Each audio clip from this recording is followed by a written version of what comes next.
Hello students, lesson number 2, A Pair of Mustaches, written by Mulk Raj Anand. He is an Indian writer who wrote this lesson. ये कहानी मूंछों के ऊपर एक व्यंग है जो मुल्क राज आनंद ने लिखा है।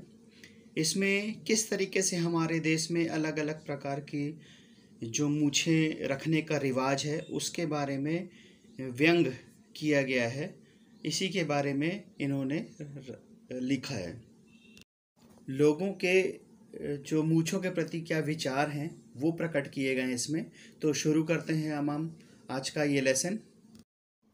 There are various kinds of moustaches worn in my country to mark the boundaries between the various classes of people. हमारे देश में लोग जो हैं अलग अलग प्रकार की मूछें रखते हैं और इन मूछों के कारण ही लोगों में जो पहचान है, मतलब वो किस तरीके का क्या व्यक्तित्व है उस पर निर्भर करता है। मूछें हमारे समाज में जो लोग रखते हैं तो उनका वर्ग मतलब उनके समाज को अलग अलग विभाजित कर देती है। मूछें मतलब क्लास को विभाजित कर देती है। कौन किस क्लास का है, कौन से समाज का है, इन मूछों से ही निर्धारित होता है। मूछों को देखकर अनुमान लगा सकते हैं कि वो व्यक्ति किस तरीके का व्यक्तित्व रखता है और वो कहाँ का है, किस जगह से बिलोंग करता है, के बारे में हमें पता चल जाता है। Outsiders may think it stupid to lay down or rather. हमारे देश के बाहर के लोग जो ये देखते हैं कि लोग मूछें रखते हैं तो इसे वो लोग एक मूर्खतापूर्ण बात समझते हैं। Or rather to raise lines of demarcation of this kind, but we are notorious in the whole world for sticking to our queer old conventions, pride and prejudices, even as the Chinese or the Americans or for that matter the English, and at any rate हम भारत के लोग जो पुरानी मान्यताएं हैं, जो पुरानी सीमांकन किए गए जो बातें जो बाध्य की गई हैं, हम उनको आज भी मानते हैं। इस मामले में बहुत ही नटोरियस मतलब कुख्यात या बदमाश मानते हैं जो अपने पुराने वादों को, पुरानी बातों को जो पूर्वजों ने सेट कर दी है, हम उनसे अलग नहीं होना चाहते हैं, हम उनसे चिपके हुए हैं। यहाँ तक कि जो चाइनीज़ हैं या अमेरिकन हैं उनके रूप में भी हम वैसे के वैसे हैं। भारत के लोग वैसे भी पूरे सारे देशों में विख्यात हैं अपनी पुरानी मान्यताएं जो बुजुर्गों ने सेट की हुई है उनको मानने के लिए, अपनी जो परंपराएं हैं उनको निभाने के लिए। जिस तरीके से चाइना के लोग, इंग्लिश लोग मतलब ब्रिटेन के लोग और अमेरिका के लोग अपनी अपनी कुछ चीज़ों के लिए विख्यात हैं, इसी तरीके से भारत भी अपनी कुछ परमानेंट चीज़ों के लिए, कुछ दायरों के लिए विख्यात है। कुछ लोग ये समझते हैं कि जो ये हमारी जो शान का प्रतीक है, जो मूछें हैं, उनको कुछ नहीं करना होता है, सिर्फ अगर हम उनको चमकदार और उजली बना के रखना है तो सिर्फ उन्हें उसमें ग्रीस लगाना है। ग्रीस का मतलब तेल या कुछ ऐसी चीज़ लगाना जिससे वो चमकदार बन सके। इन मूछों से शान शौकत बनाए रखना आसान है, ना कि जो विदेशी लोग होते हैं उन लोगों को अपनी शान और शौकत बनाने के लिए फ्रॉक पहनते हैं, वो कोट पहनते हैं और अलग अलग स्ट्राइप्ड ट्राउज़र्स मतलब जो पैंट वो लोग अलग अलग, सिर पे हैट रखते हैं, टोपी रखते हैं। और इस चीज़ को बनाने के लिए भी फिर इनको साफ़ सुथरा रखने के लिए इनको लॉन्ड्री मतलब धुलाई के लिए भेजना पड़ता है, उनको सफाई कराना पड़ता है और बहुत कुछ करना पड़ता है अपने आप को मेंटेनेंस करने के लिए। तो इन यूरोपियन लोगों को अपनी क्लास को मेंटेन करने के लिए कई इनमें से ऐसे हो गए बैंकक्रप्ट हो गए मतलब गरीब हो गए, लेकिन हम अपनी बाउंड्रीज बनाने के लिए, अपनी शान बनाने के लिए सिर्फ मूंछों में थोड़ी सी तेल या चिकनाई लगाते हैं और वो चमकदार बन जाती हैं। With them, clothes make the man, but to us, mustachios make the man. So we prefer the various styles of mustachios to mark the difference between the classes. उनकी जो शान है वो कपड़ों से है, या उनको इंसान जो बनाते हैं वो कपड़ों के नज़रिए से बनाते हैं, पर हमारे लिए मूछें हैं जो हमें इंसान बनाते हैं, और हमारे लिए यही एक बहुत बड़ा पॉइंट है। इन्हीं मूछों से मतलब हमारा जो समुदाय है, हमारा जो वर्ग है, उनसे अलग साबित होता है या दिखता है। And very unique and poetical symbols they are too. For instance, there is the famous lion mustache, the fearsome, upstanding symbol of that great order of resplendent Rajas, Maharajas, Nawabs, and English army generals who are so well known for their devotion to the King Emperor. Then there is the tiger mustache, the uncanny, several pointed mustache worn by the unbending, unchanging survivals for the rank of the। हमारे देश में ऐसा नहीं है कि एक जैसी ही सबकी मूछें हों, सबकी अलग अलग सिंबॉलिकल, अलग अलग सिंबल्स के अनुसार मूछें रखी जाती हैं, अलग अलग तरीके की, अलग अलग प्रकार की। मूछों से हम किसी समुदाय या किसी वर्ग को पता कर सकते हैं, और वो ये दिखाती हैं कि वो किस समुदाय से है और वो क्यों फेमस है। भारत में जो सबसे ज़्यादा फेमस मूछें मानी जाती हैं वो शेर के जैसी मूछें रखने वाले, और ये मूछें रखने वालों का जो समुदाय बताता है, जैसे सिंबल बताता है कि कौन रखता है इनको, तो वो है राजा महाराजा लोग, जो बहुत बड़े बड़े लोग हैं, और नवाब्स हैं, या इंग्लिश आर्मी के लोग जो फौज में रहते हैं, वो लोग ऐसी मूछों को रखते हैं। ये ऐसे लोग होते थे जो अपने देश के लिए बहुत ही डिवोटेड थे, उसके प्रति बहुत वफादार थे, उनकी आन बान शान के लिए, इसलिए वो ऐसी मूछें रखते थे। और अब उसके बाद आती हैं जैसे टाइगर मुस्टैचेस, मतलब शेर जैसी मुस्टैचेस, मतलब मूछें। कई पॉइंटेड मुस्टैच, मतलब उनकी बाहर नुकीली निकली हुई, अनचेंजिंग अनबेंडिंग, मतलब जो मुड़ भी नहीं सकती है और चेंज भी नहीं हो सकती है। इस तरीके से उन्होंने अपनी मूछों को रख करके अपने सर्वाइवल्स फ्रॉम द रैंक, मतलब एक स्टेटस को बना करके वो जिया है। Feudal gentry who have nothing left but pride in their greatness and a few mementos of past glory, scrolls of honor granted by the former emperors, a few gold trinkets, heirlooms, and bits of land. Next, there is the goat mustache, a rather unsure brand worn by the nouveau riche, then new commercial bourgeoisie and the shopkeeper class, who somehow don't belong, an indifferent thin little line of a mustache worn so that its tips can be turned up or down as the occasion demands, a show of power to some coolly or humility to a prosperous client।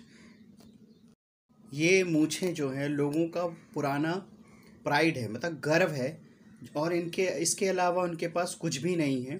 तो इस गर्व को बरकरार रखने के लिए जो भी उनके राजाओं ने, जो भी उनके बुजुर्गों ने जो ट्रेंड सेट किया है, वो उसको एक गर्व मान करके, अपना सम्मान मान करके इसको आगे चालू रखा हुआ है। अभी उनके पास कुछ भी नहीं है, लेकिन फिर भी जो पास्ट में, जो पूर्व में उनकी जो एक चमक थी, जो वो किस खानदान के थे, किसके वंशज हैं, उसका अभी भी उन पे असर है, और उसको देखते हुए, उस रेपुटेशन को देखते हुए वो अभी भी अपने उन मूँछों से अपनी उस स्थिति को बयान करते हैं। अगली जो मूछें हैं वो हैं बकरी के जैसे मूछें। वो कोई श्योर नहीं है कि उनका कोई ब्रांड है या कोई इस तरीके का ही उनको मूछें रखनी हैं। ये मूछें जो हैं वो कॉमर्शियल क्लास रखती है, जो व्यापार का काम ज़्यादातर करते हैं वो रखते हैं। इनकी मूछें ऊपर की तरफ पॉइंटेड और नुकीली होती हैं, जो समय के साथ मतलब जैसा माहौल हो उसके अनुसार वो ऊपर और नीचे कर सकते हैं। इन मूछों से एक क्लास ऊपर या बड़े लोग या छोटे लोगों के बीच में एक डिफरेंस दिखाई देता है।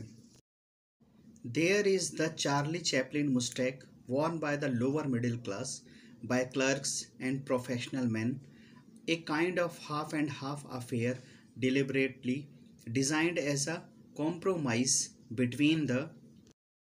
इसके बाद चार्ली चैपलिन की मुस्टैक या मूछों के बारे में कुछ लोग रखते हैं, जो बीच से छोटी छोटी सी होती हैं, और ये जो है ये हमारे यहाँ भारत में लोअर मिडिल क्लास को दर्शाती है, जिसमें क्लर्क और प्रोफेशनल्स जो कोई दूसरे किसी के यहाँ और काम करते हैं लोग, उनको दर्शाता है, जो आधे से आधे कम फेयर में या रुपए में काम करते हैं।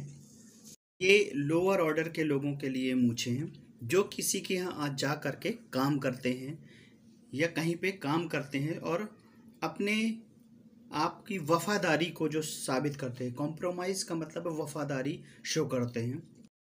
Compromise between the traditional full mustache and the clean-shaven Curzon cut of the sahibs, like them to keep mustaches at all. There is the sheep mustache of the coolies and the lower orders, the mouse mustache of the peasants, and so on. कुछ लोग full मूछें रखते हैं, बड़ी चौड़ी नहीं लेकिन पूरी मूछें रखते हैं और चारों तरफ से क्लीन शेव रहते हैं। इसको कर्जन कट और साहब लोग होते हैं वो लोग रखते हैं ऐसी मूछों को।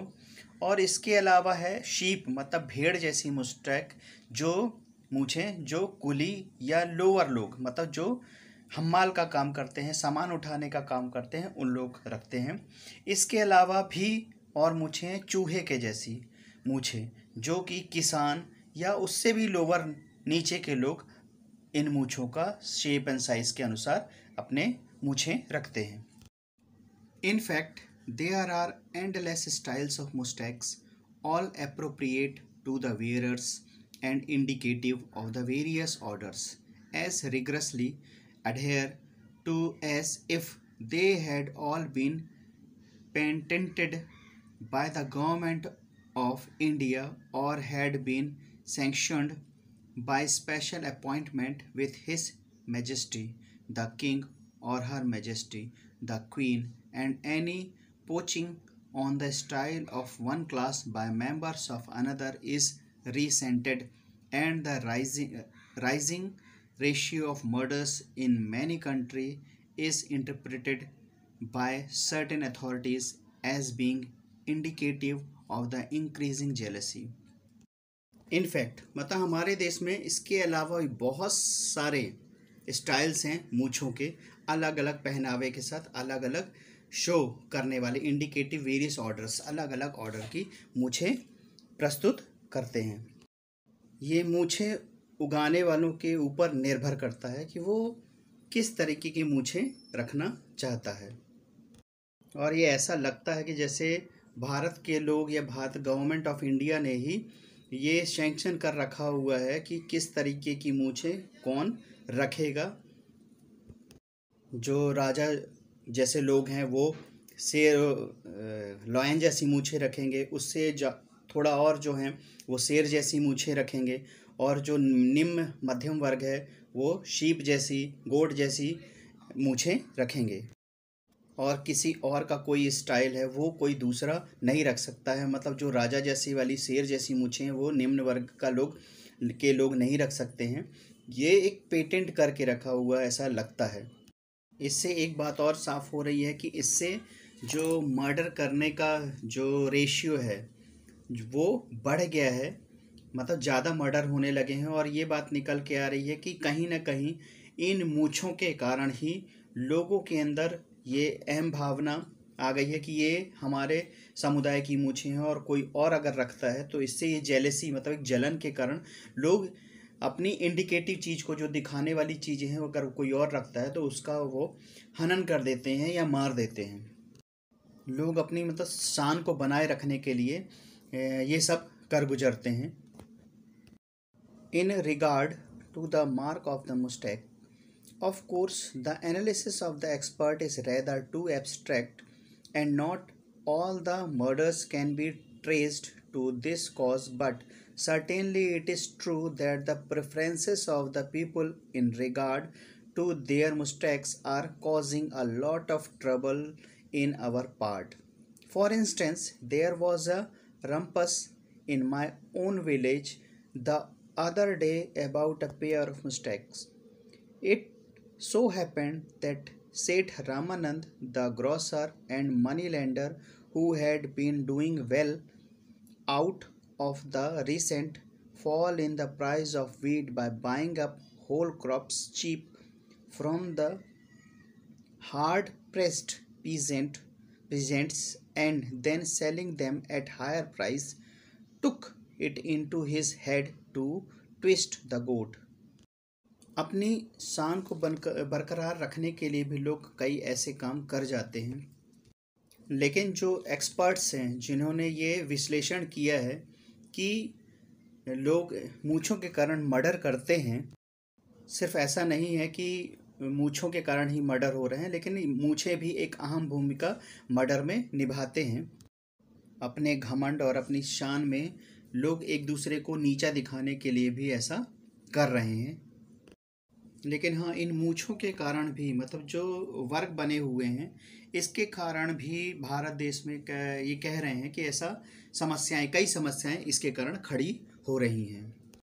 इसी के चलते वो एक कहानी सुना रहे हैं कि for instance there was a rumpus, मतलब उनका जो खुद का गांव है वहाँ पे भी इन मूँछों के कारण एक विवाद हो गया है।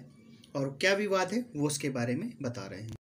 इनके गांव में एक सेठ हैं रामानंद, जो कि एक ग्रोसर है। ग्रोसर का मतलब व्यापारी हैं, एंड मनी लेंडर मतलब व्यापार के साथ साथ वो लोगों को पैसा भी देते हैं। उनकी स्थिति जो है रामानंद की इस गांव में बहुत अच्छी हो रही थी, क्योंकि वो गांव वालों से जो उनकी फसल है उसको बहुत सस्ते रेट पर पूरी की पूरी जो फसल है उसको खरीद लेते हैं और बाहर जा कर के फिर इसको और महंगे दामों में बेच देते हैं। इसके कारण उनकी जो हालत है, जो उनके परिवेश है, उसमें वो थोड़ी वृद्धि कर गए और अच्छी स्थिति में आ गए। तो अब उनके अंदर ये भावना थी कि वो जो गोट जैसी जो मुस्टैक है, जो मूछें रखी हुई हैं, तो वो उसको बदलना चाह रहे हैं। Goat moustache integral to his order and position in society at the tips, so that it looked nearly like a tiger mustache. Nobody seemed to mind very much because most of the mustached peasants in our village are beholden to the local money lender, either because they owe him interest on a loan or an installment on a mortgage of jewelry or land. Besides, the Seth had been careful enough to twist his mustache so that it seemed nearly, though not quite, like a tiger mustache. जो सेठ की जब position बढ़ने लगी तो उसने गोट Moustache को बदल करके, क्योंकि अब वो जो समाज में थोड़ा सा पैसे वाला हो गया था, अच्छी पोजीशन हो गई थी, तो उनको बदलना चाह रहा था और वो टिप्स को अपनाना चाह रहा था कि जिसके कारण कि अब उसकी जो मूछें हैं गोट की जगह अब थोड़ी सी टाइगर मुस्टैक मतलब शेर के जैसी उसकी मुस्टैक है या मूछें दिखने लगे। उसने अपनी जो मूछें हैं धीरे से जो थोड़ी थोड़ी नीचे थी अब उसको थोड़ा सा ट्विस्ट करके थोड़ा सा ऊपर की तरफ कर लिया। गांव में जो लोग थे ज़्यादातर वो गरीब किसान थे या कुछ लोग ऐसे थे जिन्होंने उससे कुछ पैसे लिए, उधार लिए हुए थे या किस्तों में या कुछ ना कुछ वो लोन या ज्वेलरी रख करके पैसे लिए हुए थे। तो इसके कारण भी वो ये जानता था कि ये इसके बारे में विरोध नहीं कर पाएंगे और वो भी केयरफुल था कि वो टाइगर के जैसी नहीं रखी हुई, लेकिन बस उसके थोड़ी सी मिलती जुलती उसने थोड़ी सी उठा के रखी हुई, क्योंकि वो भी बहुत केयरफुल था कि ऐसी कोई विवाद ना हो। But there lives in the vicinity of our village in an old dilapidated Mughal style house a Mussalman named Khan Ajam Khan, who claims descent from an ancient Afghan family whose heads were noblemen and concealers in the इनके गांव में ही एक पुराने style का मुगल कालीन घर था जिसमें एक मुसलमान रहता था जिसका नाम खान आजम खान था। वो टाइगर मूछें रखते थे, बहुत बड़ी बड़ी ऊपर चौड़ी चौड़ी। और उनको क्योंकि अभी भी उनको अपने खानदान पर या जो पुराना उनका जो परिवार था उसके अनुसार वो आज भी उस पे गर्व महसूस करते थे। वर्तमान में अब उनके पास में कुछ भी नहीं है। जो उसके पूर्वज थे वो जो मुगल्स थे, जो शहंशाह थे, उनके यहाँ पार्षद या कहना चाहिए उनके सभासद हुआ करते थे। Concealers in the court of the great Mughals, Khan Azam Khan, a tall middle-aged man, is a handsome and dignified person, and he wears a tiger mustache and remains adorned with the faded remnants of the gold brocaded waistcoat, though he hasn't even a patch of land left। जो आजम खान जी हैं, अब ये काफ़ी लंबे मतलब toll लंबे हैं, middle aged हैं, बीच के हैं, 45-50 साल के आदमी हैं और काफ़ी खूबसूरत हैं और डिग्निफाइड पर्सन हैं, अपने आप को एक सधे हुए। और ही वियर्स वो क्या है, अभी टाइगर मुस्टैक वो रखते हैं और अपने आप को एडोन मतलब अपने आप को उस लायक समझते हैं कि वो एक टाइगर मुस्टैक रखने के काबिल हैं, क्योंकि उनके जो पूर्वज थे वो मुगल्स के यहाँ काउंसलर्स का काम, उसके सभासद का काम करते थे। और वो लोग उस समय पर जो है एक कोट जिसमें गोल्ड के बटन्स लगे रहते थे वो पहना करते थे, जो कि पैरों के नीचे तक लंबा कोट होता था। लेकिन आज की परिवेश में देखा जाए तो उनके पास एक जमीन का टुकड़ा भी नहीं है। Some people, notably the landlord of our village and the moneylender, maliciously say that he is an impostor and that all his talk about his blue blood is merely the bluff of a rascal. Others, like the priest of the temple, concede that his ancestors were certainly attached to the court of the great Mughals, but as sweepers, the landlords, the moneylenders, and the priest are manifestly jealous of anyone's long ancestry, however, because they have all risen from nothing and it is obvious from the stately ruins।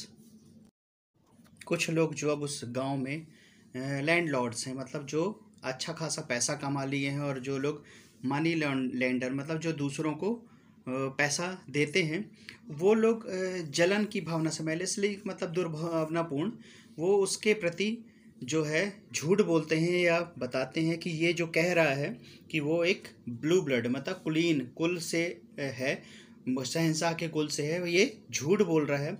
और ऐसे लोग bulb of a rascal मतलब झूठों की पोटली वाले, मतलब बहुत झूठ बोलने वाले हैं। ये झूठ बोलता है कि ये मुगलों के कुल से है ये। और इसी तरीके से जो प्रीस्ट हैं मतलब जो मंदिर के पुजारी हैं, वो भी उसके प्रति दुर्भावनापूर्ण या वैसा कह जाए कि ये जरूर उनके पूर्वज शहंशाह या मुगलों के दरबार में ज़रूर थे, पर उनके पास कोई पोजीशन नहीं थी। वो एक स्वीपर के मतलब निम्न पद वाला जो काम है वो वहाँ पर करते थे। जो जमींदार हैं गांव के या जो पैसे देते हैं, व्यापारी हैं जो पैसे उधार देते हैं, या जो मंदिर के पुजारी हैं, ये उसके प्रति कहीं ना कहीं जेलस फील करते हैं, उससे जलन रखते हैं। इसलिए उनके जो पूर्वज हैं उनके बारे में इस तरह की बात वो कह रहे हैं। क्योंकि वो खुद जहाँ कुछ नहीं था, नथिंग, वहाँ से वो ऊपर उठे हैं और उसको इस तरीके का पहले से ही स्टेट या एक लेवल या पद उसको मिला हुआ है, तो वो उसको ख़त्म करना चाह रहे हैं। भले ही आजम खान के पास कुछ नहीं है, पर उसकी प्रतिष्ठा जो है उस गांव में बहुत है। इसके कारण भी हो सकता है कि ये लैंडलॉर्ड और मनी लैंडर और जो प्रीस्ट हैं ये उससे जलते हैं। The stately ruins around Khan Azam Khan, what grace was once his and his forefathers, only Khan Ajam Khan's pride is greatly in excess of his present possessions, and he is inordinately jealous of his old privilege and rather foolish and headstrong in safeguarding every scared bricks of his tottering house against vandalism. Khan Azam Khan के पास में जो भी पुरानी चीज़ें, जो four fathers ने जो उनको दे के रखी हुई थी, जो उनके पास धरोहर थी, जो उनके पास था, वो उसके बहुत ही गर्व करते थे जो उनके पास है, और वो उसी को बचाना चाह रहे थे या उसको सहेज के रखे हुए थे। उसका जो मुग़ल कालीन घर है जो इतना भव्य है, उसका जो वो अब खंडहर हो चुका है, लेकिन फिर भी उसको, क्योंकि वो पूर्वजों की धरोहर है, तो उसके एक एक पत्थर को भी वो बचाना चाह रहा है कि किसी तरीके से वो मकान जो उसके पूर्वजों की धरोहर है वो बना रहे। Khan Azam Khan happened to go to the moneylender's shop to pawn his wife's gold nose ring one morning, and he noticed the upturning tendency of the hair of Ramanand's upper lip, which made the moneylender's goat mustache look almost like his own tiger mustache. Since when have the lentil eating shopkeepers become noblemen? He asked surely. Azam Khan अपने जो पुराना जर्जर मकान है इसको बचा के रखना चाह रहा है, और इसी के सिलसिले में एक दिन वो मनी लेंडर, मतलब जो पैसे देता है, उसके पास उसकी शॉप में अपनी वाइफ की जो नाक में पहनने वाले सोने की रिंग है, एक सुबह उसके पास उसको लेके गया। तो आजम खान ने नोटिस किया या उसने देखा कि चूँकि अब रामानंद ने बहुत सारा पैसा कमा लिया है, तो उसने देखा कि उसकी जो मूछें हैं अब गोट मुस्टैक की जगह जैसे टाइगर की या शेर की मुस्टैक है मूछें हैं उसके जैसी दिख रही हैं, थोड़ा सा ऊपर उठी हुई हैं, उसके लिप्स के ऊपर से थोड़ी सी उठी हुई हैं। तो इन सब को देख करके आजम खान ने एक व्यंग कसाया कि since when have the lentil eatings, मतलब कब से जो दाल खाने वाले लोग हैं या जो शाकाहारी लोग हैं वो शेर जैसी मूछें या नोबल मैन या बड़े लोग हो गए हैं, ये मुझे समझ में नहीं आ रहा है। उसने इससे उस मनी लेंडर से पूछा। ये चैप्टर काफ़ी लंबा है, तो अगला पार्ट हम जो इसके आगे का भाग है हम अगले पार्ट में डिस्कस करेंगे।